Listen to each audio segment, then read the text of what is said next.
Ming! Ming! Ming! Ayan guys, may mapipusa sa akin, oh. Basta ka naman.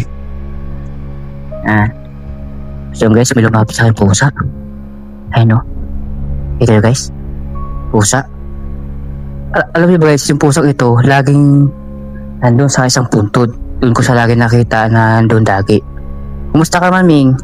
Ha? Kumain ka na ba? Dito ka dali. Dito ka dali. Kumain ka na? Kumain na ikaw? Ha? Kumain ka na? Pero ako guys, di ko alam kung bakit ako napitin ng mga hayop. Tulad ng mga pusa. Kasi nung dyan ako nakatira dyan sa loob, sa dami ko dati guys, pusa ng mga alaga. Ay problema ngayon namamatay. Nilalaso siguro ng mga dumadalaw dito. Pag minsan guys, ay naiipit nga lang sa ilalim ng kotse kasi sobrang bait. Sa dami ko dating alaga mga pusa. So, iniwanan natin yung camera natin doon. So, may ilaw naman dito, isa na lang.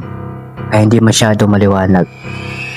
Dito yung guys na maraming sasabi, dito daw ay meron ditong naglalaro white lady. No? So, dito kasi, ano kayo talamak. Baga, yung chapel na ito guys ay marami ng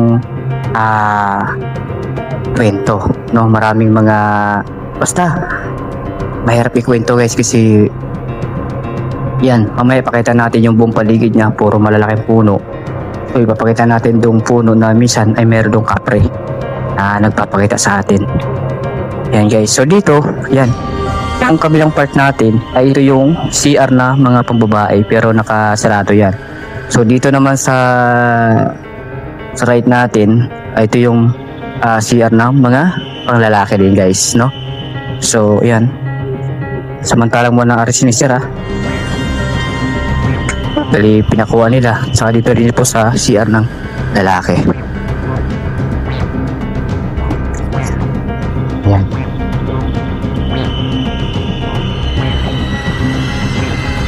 Grabe guys, no? Ito talagang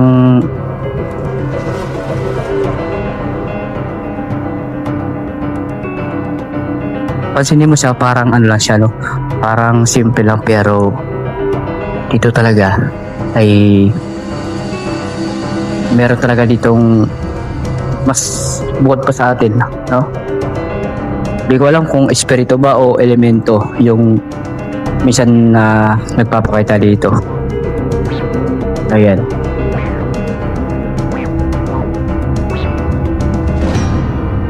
So, kung pansin nyo, parang may ano.